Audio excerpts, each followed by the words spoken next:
Primera de Corintios capítulo 15, versículo 45 al 49. Diga un amén cuando lo tenga. Lo tenemos, entonces leemos lo que dice la palabra del Señor de la siguiente manera, en el nombre maravilloso de Cristo Jesús. Así también está escrito: fue hecho el primer hombre, Adán, alma viviente; el postrer Adán, espíritu vivificante. Mas lo espiritual no es primero, sino lo animal, luego lo espiritual. El primer hombre es de la tierra, terrenal; el segundo hombre, que es el Señor, es del cielo. Cual el terrenal, tales también los terrenales; y cual el celestial, tales también los celestiales. Y así como hemos traído la imagen del terrenal, traeremos también la imagen del celestial. Hoy quiero continuar con la línea de temas que hemos estado compartiendo, conociendo a Jesús como Señor. Y el tema que nos acompaña en esta mañana le hemos titulado Alma viviente o espíritu vivificante. Según el pasaje que tenemos delante de nosotros, la Escritura nos habla, nos describe a dos personajes esenciales en lo que es la historia de la humanidad. Y primeramente nos habla el versículo 45, 1 Corintios 15, 45, diciendo: así también está escrito, fue hecho el primer hombre, Adán, alma viviente; el postrer Adán, espíritu vivificante. Nos habla del primer Adán, hablando de nuestro Padre terrenal, aquel de quien venimos todos. Fue el primer hombre creado y de él venimos todos nosotros. Y nos habla de la esencia de este personaje, de este hombre. Este hombre lo declara la Escritura como alma viviente. El primer hombre, Adán, era alma viviente. Era un hombre perfecto en su origen. Era un hombre que Dios lo creó conforme a su imagen, conforme a su semejanza. Sin embargo, solamente era alma viviente. Hasta ahí llegaba su compostura, su creación. Alma viviente nos habla, el alma nos habla de lo que se compone, de lo que se forma, lo que es el alma de un ser, de un hombre, de una mujer. Es hablar de los pensamientos, es hablar de los sentimientos y es hablar de la voluntad. Entonces, mente, corazón y voluntad, por así decirlo, es lo que compone el alma. Adán era alma viviente. Su compostura era creada basada en sus pensamientos, su razonamiento que Dios le dio, y igualmente sus emociones, sus sentimientos que tenía como alma viviente, y su voluntad para decidir y elegir lo que hacía. Esto es lo que Dios puso en este primer hombre, como también lo ha puesto en todos nosotros. Dice que cual el terrenal, tales también los terrenales. Nosotros en lo terrenal, en lo humano, traemos la imagen de Adán, traemos la imagen de nuestro padre Adán. Venimos como almas vivientes, con una mente, un pensamiento, un sentimiento, un corazón, sentimientos, emociones y una voluntad para decidir y elegir. Sin embargo, sigue hablando y dice: el postrer Adán, espíritu vivificante. Este postrer Adán nos habla del Señor Jesús. Nos dice que este postrer Adán que vino después es el Señor Jesús, y Él es el espíritu vivificante. Dice: mas lo espiritual no es primero, sino lo animal, luego lo espiritual. El primer hombre es de la tierra terrenal; el segundo hombre, que es el Señor, es del cielo. Entonces nos habla de la diferencia del Adán terrenal al Adán celestial. Nos dice que uno es de la tierra terrenal, y cual el terrenal, tales también los terrenales; y cual el celestial, tales también los celestiales. El segundo hombre, que es el Señor Jesús, es del cielo, dice, es celestial, no es terrenal, no es una alma viviente simplemente, es espíritu vivificante. ¿Qué significa esto de espíritu vivificante? está revelando la divinidad de Jesús. Está revelando que Jesús no era solo un hombre como Adán. Adán era un hombre, solamente un hombre, como usted y como yo. Sí, en un principio era perfecto, en un principio no había pecado, después se convirtió en un pecador al desobedecer a Dios en el mandato que le dio, pero nunca dejó de ser un hombre, simplemente un hombre, alma viviente.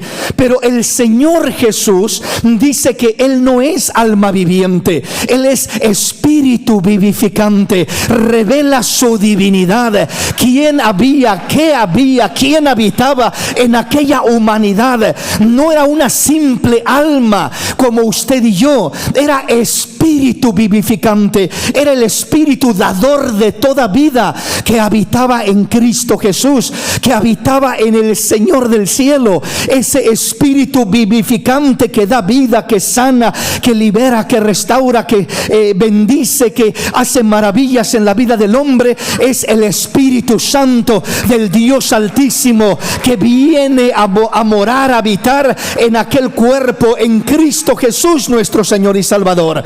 Ahora es importante entender esto primeramente, porque cuando solo conocemos a Jesús como Señor en su humanidad, es decir, como un buen maestro, como un profeta, como un sacerdote, como un enseñador de la palabra, y solamente nos quedamos con eso, con un Jesús terrenal, entonces no entendemos que Él es más que todo eso. Solo lo convertimos en un alma viviente, pero no es un alma viviente. No era solamente un hombre bueno, no era solamente un hombre sabio o inteligente, no, Él era espíritu vivificante. O sea, el Espíritu de Dios que vivifica, que da vida, es el que moraba en Él, habitaba en Él.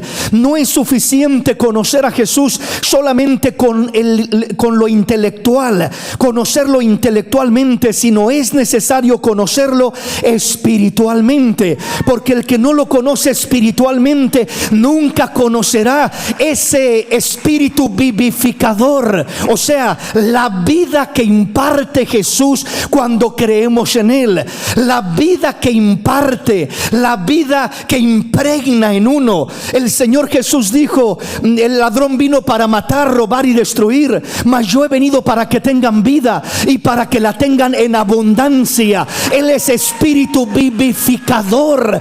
Él da vida a lo muerto, Él da vida a lo destruido, Él da vida donde no hay vida, donde hay depresión, donde hay muerte, donde hay destrucción, donde hay soledad, donde no hay esperanza, donde todo es muerte y un caos por las crisis que se han vivido, por las tragedias de la vida. El Señor dice: yo soy espíritu vivificante, lo que yo toco le imparto vida, lo impregno con vida, una calidad de vida, una esencia de vida, que aquella persona es transformada por ese espíritu vivificante. Levanta a lo muerto, restaura lo caído, lo acabado, lo destruido, le da vida, porque Él es vida en sí mismo. Él dijo: a mí nadie me quita la vida, porque yo soy la vida misma. Yo tengo poder para poner mi vida y tengo poder para volverla a tomar. Yo la pongo de mí mismo y nadie me la quita. ¿Por qué? Porque Él es el espíritu que da vida, el dador de la vida, la esencia de la vida. Él es ese espíritu vivificante, aleluya. Y solamente cuando lo conocemos por el Espíritu, en una relación íntima con Él, en un encuentro personal con Él, es cuando comenzamos en verdad a impregnarnos de esa vida y a conocer a Jesús como espíritu vivificante, y no solamente como alma viviente, o sea, como un buen hombre, como una buena persona, como un personaje especial, como un profeta, como un maestro, etcétera, etcétera, sino que comenzamos a conocerlo como más que eso todavía. Entonces, leamos una vez más y avanzamos en el pasaje. Así también está escrito: fue hecho el primer hombre Adán, alma viviente. El postrer Adán, espíritu vivificante. Mas lo espiritual no es primero sino lo animal, luego lo espiritual. El primer hombre es de la tierra, terrenal. El segundo hombre, que es el Señor, es del cielo. Cual el terrenal, tales también los terrenales. Y cual el celestial, tales también los celestiales. Y así como hemos traído la imagen del terrenal, traeremos también la imagen del celestial. Déjeme y amplío este punto y avanzamos. Cuando nos dice que Adán era alma viviente y que Jesús es espíritu vivificante, debemos de entender lo siguiente. Debemos de entender que en nuestro ser, en nuestra compostura que tenemos ahora que hemos creído en Cristo, tenemos tanto una alma viviente, porque somos hombres, somos seres humanos, y cada uno de nosotros tenemos una alma. Pero no solamente tenemos un alma, sino que también nos hemos convertido en el templo y la morada del Espíritu Santo de Dios desde el momento que creímos en Jesús como Señor y Salvador. No solamente soy un alma viviente, sino que también el Espíritu vivificante ha venido a ser morada en mi vida. Toda persona que cree en Cristo de corazón, la palabra dice que desde el momento que abre su corazón para creer en Jesús y lo recibe como su Señor y Salvador, se convierte en el templo y la morada del Espíritu Santo. Entonces, al convertirnos en ese templo, en esa morada, nos convertimos en lo que es un recipiente, un portador de una alma que es parte de nuestra identidad, de nuestra esencia, pero también nos convertimos en el templo y la morada del Espíritu Santo de Dios. Ahora, la pregunta en nuestra vida es lo siguiente: cuando miramos o pensamos en lo que reside dentro de nosotros, mi alma, alma viviente, y el Espíritu vivificante, el Espíritu de Cristo, el Espíritu Santo morando en nosotros, Jesús en mi vida como Señor, Jesús en mi vida como Salvador, Jesús en mi vida como Espíritu vivificante que me da vida. Entonces yo debo de realmente entender y asimilar quién realmente está gobernando mi vida, quién realmente es el Señor sobre mi vida. ¿Es el Señor sobre mi vida mi alma viviente, o es el Señor sobre mi vida el Espíritu vivificante? Muchos caminamos dejándonos gobernar y rendidos al señorío de nuestra alma, al señorío de nuestros pensamientos, al señorío de nuestras emociones, nuestras pasiones, nuestros deseos, y eso es lo que reina y gobierna nuestra vida. Eso es lo que gobierna nuestras decisiones. Lo que decidimos, lo que hacemos, lo que emprendemos, es gobernado por lo que siento, por mis emociones, por mis sentimientos, por mis pasiones, por mis anhelos de mi alma. Y cuando todo eso, todo mi ser está siendo gobernado por mi alma, por mis pensamientos humanos, por mis sentimientos, mis deseos y mi voluntad es gobernado por mi alma, entonces lo que va a suceder en mi vida es que el Señor de mi vida no es el Espíritu vivificante, no es el postrer Adán, sino es el primer Adán. A muchos hombres quien los rige, quien se enseñorea de ellos, quien los gobierna, no es el Señor Jesús, no es el postrer Adán, es el primer Adán, es el Adán terrenal, es el alma, son sus emociones, son sus pasiones, son sus deseos. Eso es lo que rige a la humanidad sin Cristo. Eso es lo que gobierna. ¿Quién los gobierna? Lo que sienten, lo que quieren, lo que desean, sus emociones, sus pasiones, sus pensamientos. Ese es el Señor de su vida. Su alma es quien se ha enseñoreado de su vida. Pero otros, cuando hemos creído en Cristo Jesús como Señor y Salvador, lo que decimos cuando le decimos al Señor que venga a nuestro corazón y sea el Señor de nuestra vida, le estamos diciendo: Señor, ya no quiero gobernar mi vida yo por mi propio pensamiento, yo por mis propios sentimientos, mis propios deseos, yo por mi propia voluntad. Quiero que el yo muera para que Cristo tome el control de mi vida, tome el control de mis emociones, tome el control de mis pensamientos, tome el control de mis decisiones y de mis acciones acciones, aleluya. Esto se oye sencillo, pero es uno de los retos más difíciles que tenemos como cristianos, como hijos de Dios. El profeta Juan el Bautista, él expresaba cuando todos sus discípulos se le estaban yendo y se iban a seguir a Jesús.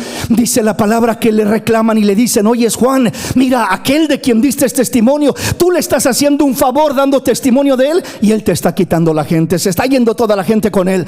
Y el Señor le dice: es que nadie puede recibir nada si no le es dado de arriba.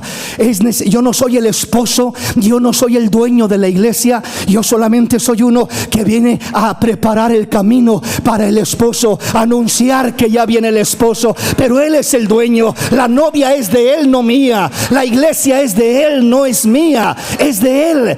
Entonces dice: es necesario que yo mengüe para que él crezca. Qué palabras tan maravillosas. Es muy fácil oír decir eso, pero es tan difícil hacerlo.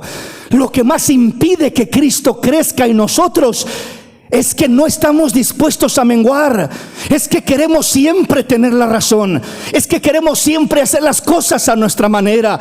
Es que queremos siempre dominar y gobernar en nuestra alma. Es que le rendimos el señorío de nuestra vida, la autoridad, el gobierno de nuestra vida a nuestra alma y no a nuestro espíritu. Y estamos diciendo: quiero que reine Adán y no Cristo. Y cuando reina Adán en nuestra vida, dice así: cual el terrenal, tales los terrenales, y cual el celestial, tales también los celestiales.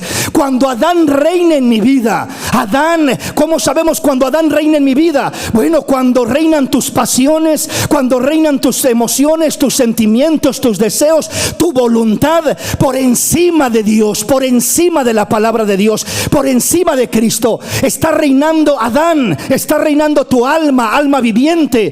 Y cuando reina ese Adán, el fruto a donde te va a llevar el Adán terrenal siempre es a donde ya nos llevó: a pecar, a desobedecer, a hacer lo que a él le parece bien, a vivir a su manera, a buscar comer, probar, hacer y deshacer como él quiere, como él piensa. Es lo que hizo el primer Adán. Eva y Adán, la primer pareja, es lo que hicieron. Siempre el camino a donde nos lleva el primer Adán, el destino a donde nos lleva, es al fracaso, es a la muerte, es a la desgracia, es al sufrimiento. Ahí nos lleva el primer Adán. Ya tenemos el ejemplo de todo lo que hay en esta humanidad como resultado del primer Adán, que pecó, que se fue por un camino equivocado. Y ahora la cosa sigue siendo igual. Hay gente que dice: oh hermano, yo un día le voy a reclamar a Adán cuando llegue al cielo. ¿Por qué pecó? Por su culpa yo tengo que estar sufriendo en esta tierra. Pero la palabra dice: ahora los papeles se invierten y ahora tú tienes la decisión de poder vivir como aquel Adán vivió y seguir ese ejemplo, o poder seguir a Cristo, el Señor de la gloria, el Señor del cielo, y caminar con Él. Y Él te va a llevar al triunfo, a la victoria. Él te va a llevar a una vida abundante. Él te va a llevar a una vida satisfecha y hermosa. Y Él te va a llevar a la gloria de Dios al final de cuentas. Aleluya. Entonces, permitir que el primer Adán reine en nuestra vida es permitir que nuestra alma sea quien gobierne. Y en muchos corazones, en muchas vidas, es su alma la que gobierna su vida y no el Espíritu de Dios. Siempre que tu alma gobierna tu vida, estarás exponiéndote al fracaso, estarás exponiéndote a tomar malas decisiones, estarás exponiéndote a ser arrebatado, impulsivo, porque ese es el alma. El alma es impulsiva, es arrebatada, el alma es egoísta, el alma no piensa en nada más. El alma quiere la satisfacción momentánea y no le importa el futuro, no le importa la eternidad. El alma viviente dice, como dijo Esaú representa el alma viviente, Jacob representa el espíritu, representa lo espiritual. Cuando miramos a Esaú, aquellos dos hijos de Isaac, Esaú dijo: ¿y yo para qué quiero primogenitura? Yo me voy a morir, ¿para qué quiero eso? Yo tengo hambre ahorita, dame un plato de lentejas y quédate con la primogenitura. Y Jacob, él no estaba pensando en lo terrenal. Él no estaba pensando en una decisión de satisfacer sus apetitos carnales y comer y saciar su carne con un plato de lentejas. Él estaba pensando en la bendición de Dios, la primogenitura, lo que Dios tenía, la grandeza de Dios. Sabía que la bendición de Dios es algo de lo más glorioso, de lo más especial. Y él dijo: a ojos cerrados te cambio el plato de lentejas por la primogenitura. Y se quedó con lo de más valor, lo espiritual. Cuando nosotros nos dejamos gobernar por el Espíritu vivificante, el Espíritu vivificante siempre nos llevará a elegir lo de más valor, lo de más importancia, lo eterno, lo que perdura. Como dijo el Señor Jesús: trabajen, pero no trabajen por la comida que perece, sino por el pan que a vida eterna permanece. Busquen eso eterno, busquen eso maravilloso, busquen eso especial. El alma viviente siempre nos va a impulsar a hacer tesoros en esta tierra, a tener algo, a vivir mejor en esta tierra. El Espíritu vivificante siempre nos va a enseñar a hacer tesoros en el cielo, a trabajar por lo eterno, a almacenar lo eterno, a preocuparnos por lo eterno. Porque el Espíritu vivificante te enseña que tu vida en esta tierra es breve, que vamos de pasadita, que no eres de esta tierra, que no te vas a quedar en esta tierra, que hoy estás y mañana ya no estás. No te prepara solamente para vivir mejor, te prepara para morir en gracia de Dios, en obediencia, para tener una mansión preparada para ti después de esta tierra. Te muestra lo que realmente tiene valor. Entonces, ¿quién se está enseñoreando de nuestra vida? ¿Almas vivientes o el Espíritu vivificante? ¿Quién es realmente el que gobierna nuestra vida? El corazón es una manera de describir el alma. Jeremías 17:9 dice que engañoso es el corazón más que todas las cosas y perverso. ¿Quién lo conocerá? Entonces, ¿qué es nuestra alma? Es un corazón engañoso y perverso. Eso es nuestra alma. Por eso es que todo el que se deja guiar por su alma, por ese primer Adán, va a terminar en la destrucción tarde o temprano. Porque el corazón nos engaña. Nuestro mayor enemigo, el que más nos engaña, por encima aún de desviarnos a la idolatría, a los vicios, a que nos gobiernen influencias de otro tipo. La influencia más grande, la lucha más grande es con nuestra propia alma. Nuestra propia alma manipulándonos, seduciéndonos, controlándonos, engañándonos con perversión y con engaño de diferentes tipos. Y ahí es donde nosotros debemos de entender: cada día debo de rendir los derechos de mi alma al Espíritu de Dios que mora en mí, al Espíritu vivificante que es Cristo mi Señor. Cada día tengo que decir: Padre, ayúdame a menguar un poquito más hoy para que Cristo viva en mí un poquito más. Dijo el apóstol Pablo: con Cristo estoy juntamente crucificado, y ya no vivo yo, mas vive Cristo en mí. Aleluya. Ese es el camino a darle lugar a ese Espíritu vivificante. Ese es el camino a darle lugar a Cristo como Señor en nuestra vida, y no simplemente tener una religión más, pero vivir al antojo de nuestra alma, teniendo nuestra alma como Señor, como gobierno, como quien nos dicta y nos dirige en nuestra vida. Veamos un ejemplo descubriendo el señorío de Jesús como Espíritu vivificante, como lo describe rápidamente Mateo 17, del 1 al 8. Veamos rápidamente, solo para ir entendiendo la esencia del señorío de Jesús. Del señorío de Jesús tiene que ver con su divinidad, descubrir su divinidad. En este caso es donde estamos centrándonos. No es una simple alma viviente, no es un hombre más, no es un profeta más, no es un buen personaje de la historia, no es otro Mahoma, no es otro Buda, no es otro hombre de la historia que de alguna manera haya marcado algún impacto en alguna religión. no es nada de eso. Todo ser humano es alma viviente, sea, repito, Mahoma, sea Buda, sea Confucio, sea quien usted quiera, son almas vivientes solamente. Pero Cristo Jesús no era una alma viviente, era espíritu vivificante, el mismo Espíritu de Dios, vivificador, dador de vida, habitando en aquel cuerpo, en aquella humanidad. Veamos qué dice la palabra. 6 días después, Jesús tomó a Pedro, a Jacobo y a Juan su hermano, y los llevó aparte a un monte alto. Se transfiguró delante de ellos y resplandeció su rostro como el sol, y sus vestidos se hicieron blancos como la luz. Y he aquí les aparecieron Moisés y Elías hablando con él. Entonces Pedro dijo a Jesús: Señor, bueno es para nosotros que estemos aquí. Si quieres, hagamos aquí 3 enramadas, una para ti, otra para Moisés y otra para Elías. Mientras él aún hablaba, una nube de luz los cubrió, y he aquí una voz desde la nube que decía: Este es mi Hijo amado, en quien tengo complacencia, a él oíd. Al oír esto, los discípulos se postraron sobre sus rostros y tuvieron gran temor. Entonces Jesús se acercó y los tocó y dijo: Levantaos y no temáis. Y alzando ellos los ojos, a nadie vieron sino a Jesús solo. Jesús sube al monte a orar y toma a 3 discípulos, Pedro, Jacob y Juan, 3 de sus cercanos discípulos, y cuando sube al monte a orar, algo comienza a suceder.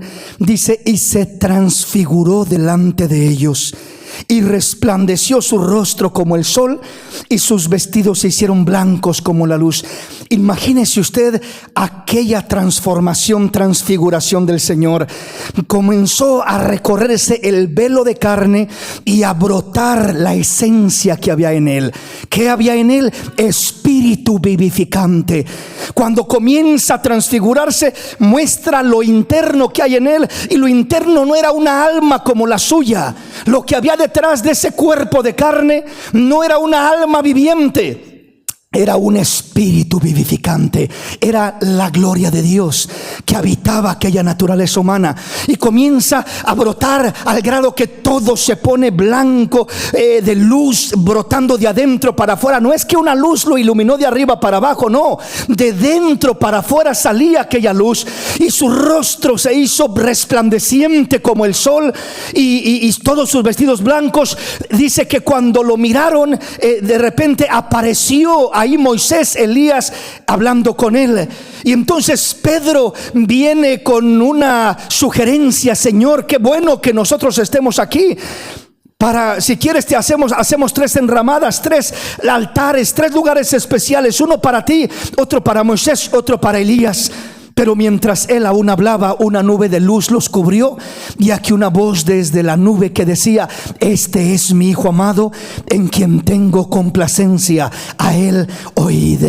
Qué maravilloso. O sea, en este pasaje lo que miramos es esa revelación de la gloria de Dios en Jesús, de la deidad de Dios sobre Jesús, conociéndolo, identificándolo, no como una simple alma viviente, no como un hombre más, sino como el Espíritu vivificante, el Espíritu de Dios morando, habitando en aquella humanidad, resplandeciendo. Y cuando Pedro dice: Señor, si quieres hacemos 3 enramadas, aquí están los 3 personajes más grandes de la historia: el gran profeta Elías, el gran siervo Moisés, y tú, Señor Jesús.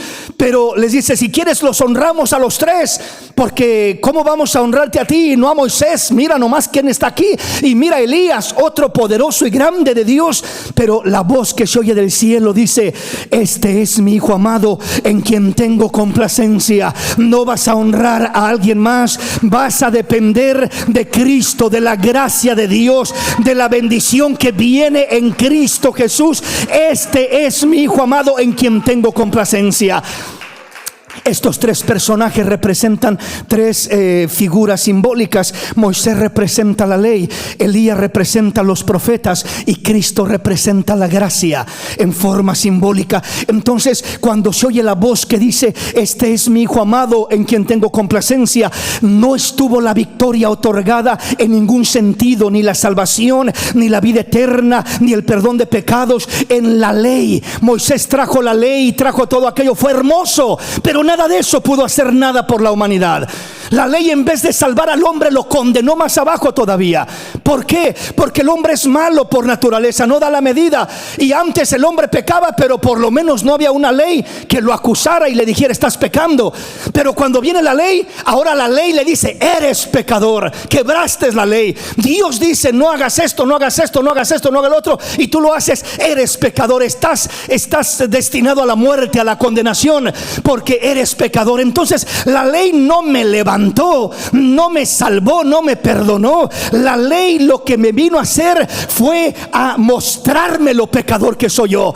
La ley es como una radiografía que le sacan a una persona y le muestra la enfermedad, el problema, el tumor y todo lo malo que puede tener por dentro. Por fuera no se mira la enfermedad, pero con la radiografía el médico dice: mira, aquí está sombra negra, aquí está deterioro, aquí esto otro, aquí está todo el problema que usted tiene. Eso hizo la ley sobre nosotros. Nos mostró lo pecador que éramos y ahí nos dejó destinados a la muerte, destinados a la condenación. Si no es por la maravillosa gracia de Dios en Cristo Jesús, que viene a levantarnos, que viene a sanarnos, que viene a perdonarnos, que viene a ofrecernos vida eterna, que viene a ofrecernos salvación y bendición en todos los sentidos. Por eso no es en los profetas, no es en la ley, es en la gracia de Dios donde está la esencia, la salvación, la bendición de Dios en todo el sentido para el ser humano. La ley es una sombra, es una figura, nos habla de lo que habría de venir. Los profetas de igual manera, pero la esencia de todo es Cristo. Es la gracia de Dios en Cristo Jesús, nuestro Salvador. Avancemos, que el tiempo nos está ganando. Isaías capítulo 9 versículo 6. Isaías capítulo 9 versículo 6. Veamos qué nos dice. Conociendo a Jesús, no solamente como un Señor terrenal, como un buen hombre, no solamente como el primer Adán, no solamente como un buen maestro de Israel, no solamente como un profeta, ¿verdad? Porque el Islam reconoce a Jesús y dicen: nosotros creemos en Jesús. Y sí creen en él, pero dicen: él era un profeta, igual, similar a Mahoma. Nada más que eso, simplemente eso. Entonces nos hablan de un Jesús terrenal. El que conoce solo a Jesús en su humanidad como terrenal, en su intelecto solamente intelectualmente, entonces solamente vive conociendo al Dios no conocido. Se convierte en un Dios no conocido cuando solo lo conozco en su humanidad, cuando no descubro su divinidad. Solamente es un Dios no conocido cuando lo conozco, repito, como maestro, como profeta, como un hombre bueno, como un grande de Israel, pero no como el Dios altísimo, el Dios del cielo, no como el Espíritu vivificante que vino a habitar sobre aquella humanidad. Vea cómo nos lo describe Isaías 9:6. Porque un niño nos es nacido, hijo nos es dado, y el principado sobre su hombro, y se le llamará su nombre admirable, consejero, Dios fuerte, Padre eterno, príncipe de paz. Este pasaje nos describe el señorío de Jesús, ya no como hombre, sino nos describe este señorío. Tiene que ver con su deidad, su divinidad, con quién es Él en verdad en el interior. No simplemente un alma viviente, no simplemente otro Adán semejante, similar o igual al primer Adán que fue creado en esta tierra, porque el primer Adán igual no tuvo padre, no tuvo madre, no tuvo genealogía. Dios lo creó de la nada. Y hay quienes creen que Jesús es similar, que Dios es creación de Dios. Si me explico, que simplemente lo creó Dios como creó al primer Adán, pues ahora voy a crear al segundo Adán. Los testigos de Jehová es algo de lo que creen, los mormones es algo de lo que creen. Simplemente es una criatura de Dios. Jesús es una criatura más, es como el primer Adán. Pero la palabra no nos enseña que Jesús es simplemente como el primer Adán. Aquel era alma viviente, este es espíritu vivificante. Aquel era terrenal, este es celestial. Aquel de alguna manera solo se componía por lo que son emociones, pensamientos y una voluntad, alma viviente. Pero Jesús es mucho más que eso. ¿Qué es Jesús? ¿Cómo lo describe Isaías? Porque un niño nos es nacido, habla de Jesús, hijo nos es dado. Y luego comienza a describirlo, y el principado sobre su hombro. Y el principado sobre su hombro, esa palabra principado, los significados de esa palabra, los derivados de esa palabra son señorío, gobierno, poder, autoridad, soberanía, dominio. Y el principado sobre su hombro, y el señorío sobre su hombro, y el gobierno sobre su hombro, y el poder sobre su hombro, y la autoridad sobre su hombro, y la soberanía sobre su hombro, y el dominio sobre su hombro. Esto estaría sobre aquel niño, sobre aquel hijo que nos sería dado. Nacería como un niño, se miraría como un niño, se miraría como un hijo. Pero dentro de ese niño, de ese hijo, había un principado, un señorío, un gobierno, un poder, una autoridad, una soberanía, un dominio que estaba sobre su hombro.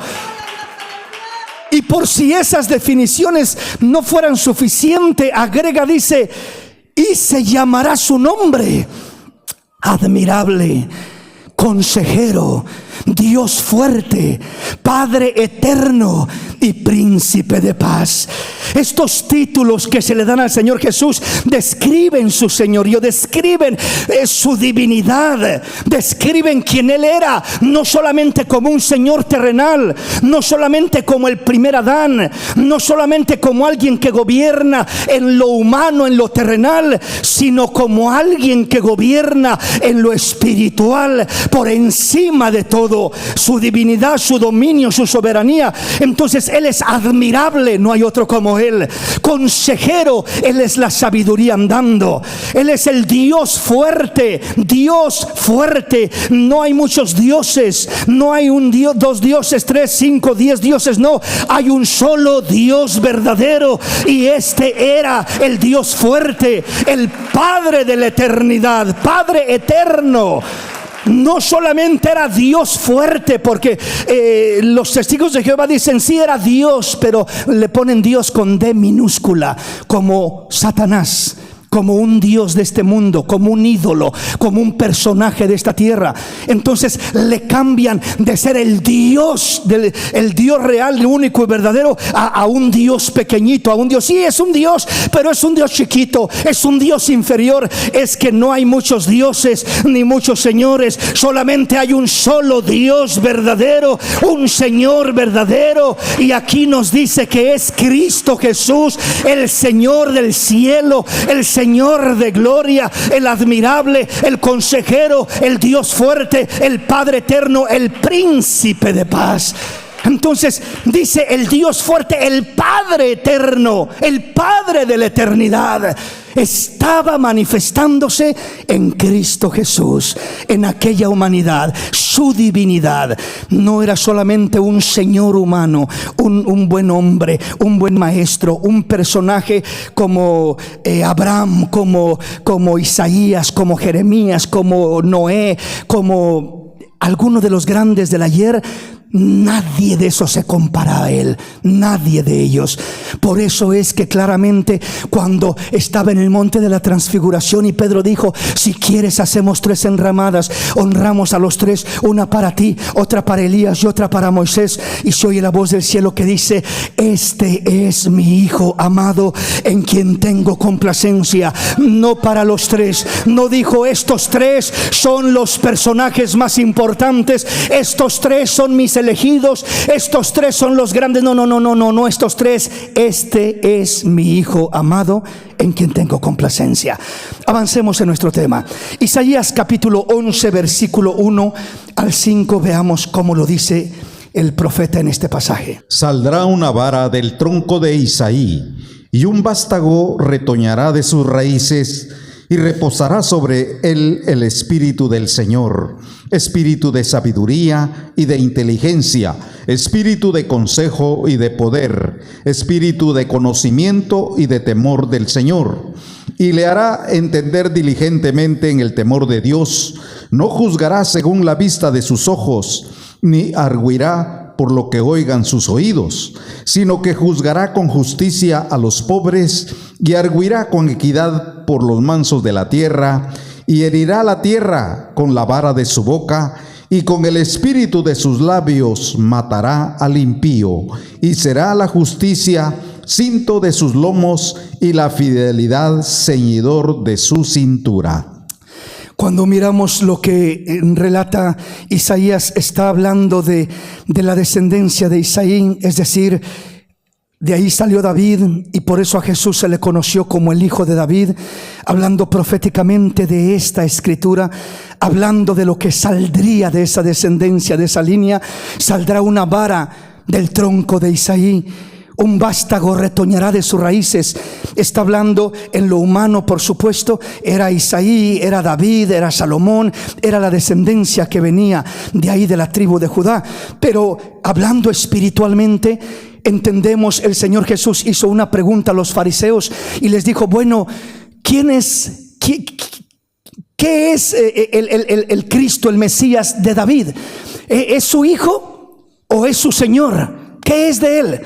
¿Verdad? Porque miramos que Jesús era el Hijo de David, y todos lo llamaban el Hijo de David. ¿Por qué? Por esta promesa, por esta palabra que se declaró, que retoñaría un vástago, una vara saldría de ahí. Y entendemos que es la promesa que Dios le dio a David, de que de él vendría un Salvador, un ungido, un Mesías, que se sentaría en el trono de Israel y que su reino no tendría fin, que reinaría para siempre. Y esperaban a ese rey, al Hijo de David, a ese que reinaría, a ese que gobernaría, a ese que los libertaría y les daría el triunfo y la victoria completa para siempre. Esperaban a ese personaje. Pero Jesús les dice: bueno, ¿el Cristo de quién es hijo? ¿Es hijo de David? Sí, pues claro, es el Hijo de David. Y si es su hijo, ¿por qué David por el Espíritu le llama Señor? Y le dijo, y dice la Escritura, dijo el Señor a mi Señor: siéntate a mi diestra hasta que ponga a tus enemigos por estrado de tus pies. Si es su hijo, ¿por qué le llama Señor? El Señor es David entonces, y el Cristo es el Hijo. Pero David por el Espíritu le llama a Jesús mi Señor. María, en cuanto a la carne, Jesús nació como su hijo y era su hijo. Sin embargo, ella dijo: mi alma se regocija en Dios mi Salvador. Le llama Señor, le llama Salvador. En muchos lugares, en muchos pasajes, María reconocía a Jesús como su Señor. Pero entonces, o es su hijo o es su Señor, o Jesús era el Hijo de David o el Señor de David. Siendo que David le llama mi Señor, es que era hijo conforme a la carne, pero era Señor conforme al Espíritu. El que conoce lo espiritual entiende que era Señor de David, era Señor de María, era Señor de Pedro, era Señor de Pablo, era Señor de todo aquel que creyó en él. Él es Señor. Pero en lo espiritual es donde descubrimos ese señorío, esa deidad, esa divinidad. En lo humano cualquiera va a decir: pues es hijo. ¿Qué no es el hijo de José? ¿Qué no es el hijo de María? ¿Qué no son sus hermanos fulano, sutano y mengano? ¿Qué no los hemos visto crecer acá en el pueblo?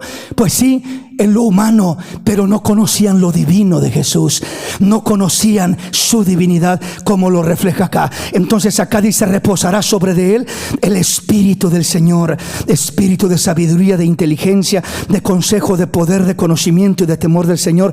Está hablando de 7 aspectos del Espíritu de Dios, 7 aspectos. Y cuando miramos Apocalipsis 3:1, dice: escribe al ángel de la iglesia en Sardis, el que tiene los 7 espíritus de Dios y las 7 estrellas, dice esto: yo conozco tus obras, que tienes nombre de que vives y estás muerto. El que tiene los 7 espíritus de Dios y las 7 estrellas, dice esto. Hablar de los 7 espíritus de Dios es hablar de la plenitud del Espíritu de Dios. 7 es el completo. Nos habla de la plenitud del Espíritu de Dios. Nos habla del que tiene 7 ojos. Habla de la plenitud, de que todo lo mira, todo lo conoce, nada se esconde de él. La plenitud. Entonces Jesús, en él habitó la plenitud de la deidad de Dios. En él habitaba el señorío completo, la autoridad completa, el dominio completo. Sobre él estaba los 7 espíritus de Dios, como lo dice Apocalipsis 3:1. Escribe al ángel de la iglesia de Sardis, el que tiene los 7 espíritus de Dios y las 7 estrellas, dice esto. Los 7 espíritus de Dios es la plenitud del Espíritu de Dios. Es Cristo Jesús, por supuesto, del que está hablando, el que tiene esa plenitud, esa bendición maravillosa. Colosenses 1:9 lo confirma de esta manera. Oiga lo que dice: porque en él habita corporalmente toda la plenitud de la deidad. Ahí nos afirma el apóstol Pablo lo que habitaba en Cristo corporalmente. Y si avanzamos al versículo 15, vea cómo lo dice: Él es la imagen del Dios invisible, el primogénito de toda creación, porque en él fueron creadas todas las cosas, las que hay en los cielos, las que hay en la tierra, visibles e invisibles, sean tronos, sean dominios, sean principados, sean potestades, todo fue creado por medio de él y para él. Y él es antes de todas las cosas, y todas las cosas en él subsisten. Y él es la cabeza del cuerpo, que es la iglesia, el que es en el principio, el primogénito de entre los muertos, para que en todo tenga la preeminencia, por cuanto agradó al Padre que en él habitase toda plenitud. Ahí miramos entonces, Él es la imagen del Dios invisible, el Dios no conocido, el Dios que no lo conocían y que decían: este altar, dijo Pablo, miré un altar al Dios no conocido. Aquel que adoran sin conocer es del que les vengo a hablar, es a quien les vengo a presentar. Él es la imagen del Dios invisible, quiere decir, al Dios invisible, Dios como espíritu que es, no lo podemos ver, no lo podemos conocer porque es invisible.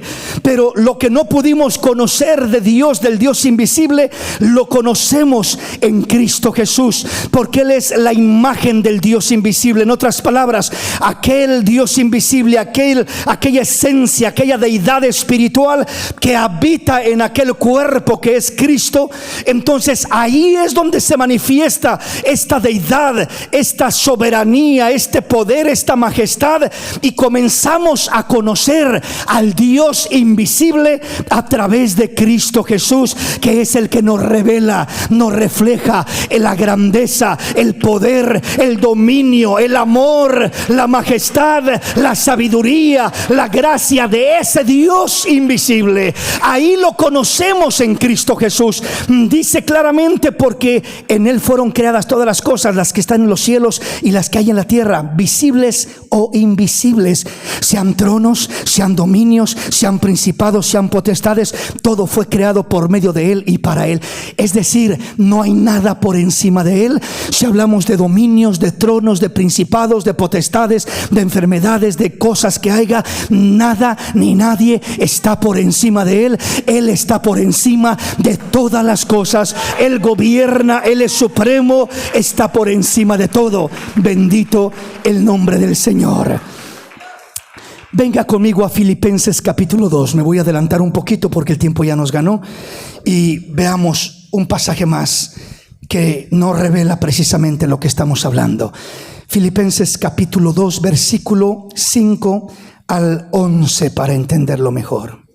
Haya pues en vosotros este sentir que hubo también en Cristo Jesús, el cual, siendo en forma de Dios, no estimó el ser igual a Dios como cosa a que aferrarse, sino que se despojó a sí mismo, tomando forma de siervo, hecho semejante a los hombres.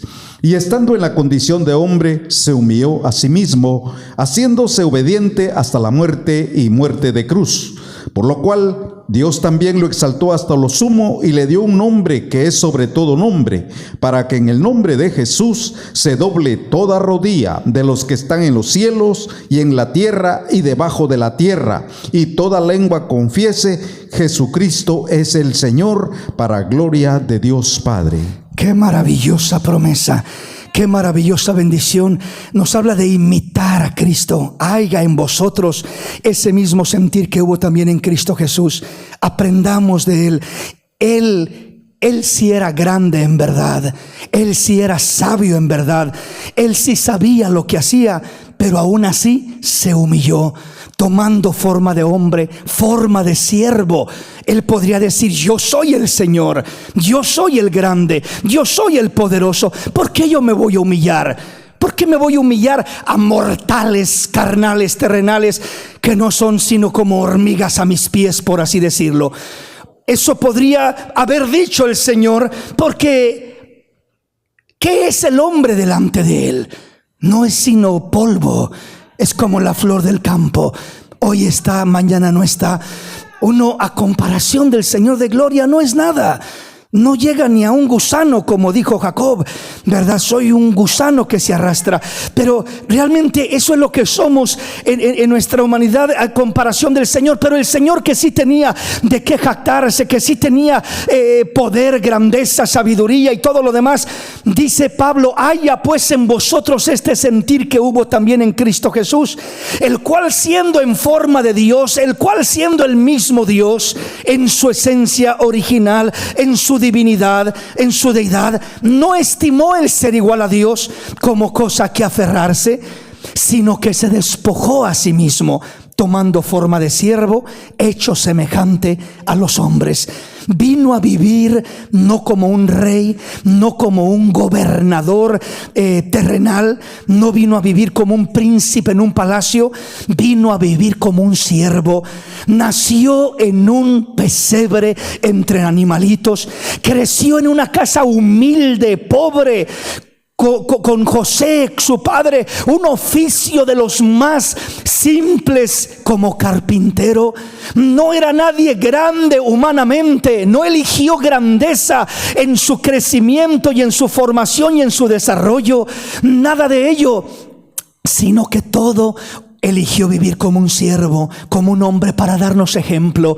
Que no importa dónde naciste, no importa que naciste en la familia más humilde, no importa que no pudiste ir a la universidad más grande, no importa que no eres rico y millonario, pero cuando te acercas a Dios con todo tu corazón para servirle, para amarlo, Él hace cosas hermosas a través de nuestra vida. Él puede glorificarse y hacer cosas hermosas a través de lo más sencillo, de lo más pequeño, a través de lo más insignificante humanamente hablando. Dice: y estando en la condición de hombre, se humilló a sí mismo, haciéndose obediente hasta la muerte, y muerte de cruz. La muerte más vergonzosa, la muerte más cruel, la muerte más despiadada que había en el tiempo antiguo, la muerte de cruz.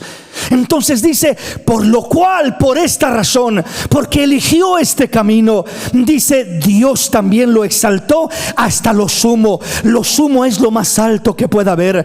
Lo sumo es un nivel sin igual, incomparable e inigualable a nadie ni a nada. No se puede comparar a la exaltación de Moisés o de Abraham o de Job o de cualquier personaje del ayer. No se puede comparar con Pablo, ni con Pedro, ni con ningún profeta. El Señor Jesús fue exaltado hasta lo sumo. Él está por encima de todo. Él está cubriéndolo todo, gobernándolo todo. Fue exaltado hasta lo sumo. Y dice: y le dio un nombre que es sobre todo nombre. El nombre de Jesús es un nombre que es sobre todo nombre. Hay muchos nombres. Usted me puede hablar de nombres de enfermedades, me puede hablar del cáncer, me puede hablar del SIDA, me puede hablar de enfermedades que asustan cuando se escuchan esos nombres, cuando se mencionan esos nombres. Hay muchos nombres de problemas, de amenazas que vienen contra nosotros a intimidarnos, que se miran grandes y poderosos esos nombres.